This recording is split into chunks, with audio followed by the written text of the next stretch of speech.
Hi guys, nagluluto ako ng beef margarita. Yan, gisa ko na sibuyas, bawang, saka luya. Yan, lagyan ko siya ng margarita sauce. Yan. At saka nilagyan ko din siya ng tubig guys, para maluto yung ano. Nilagay ko din ng patatas, carrots at bell pepper. Saka halo-haloin lang para siyang maluto. Lagyan ko din siya ng liver spread para malapot. Yan na, nilagay ko na. Nilagay ko na yung liver spread yan. Yan.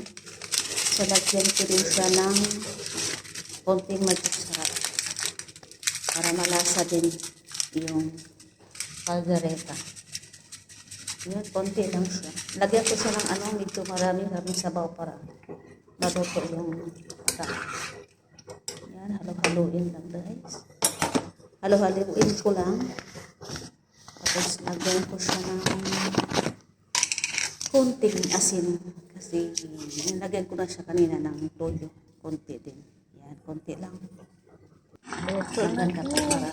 Yan na guys. Wow. Ang sarap ng caldereta. Ready na guys.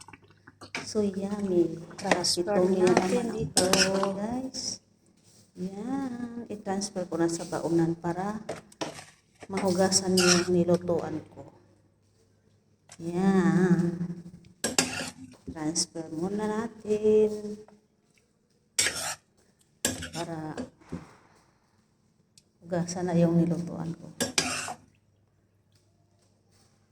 Yan na. Sarap ng hugasan na yung lutuan. sarap ng beef carderitas. Ibuhos ko na lang para matapos na agad.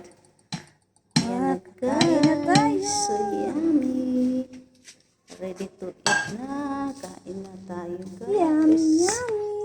Yummy. Kain na tayo. Thank you for watching. Gusto kong may Bye bye konting sabaw-sabaw para guys. Ingat kayo. sarap. Bye.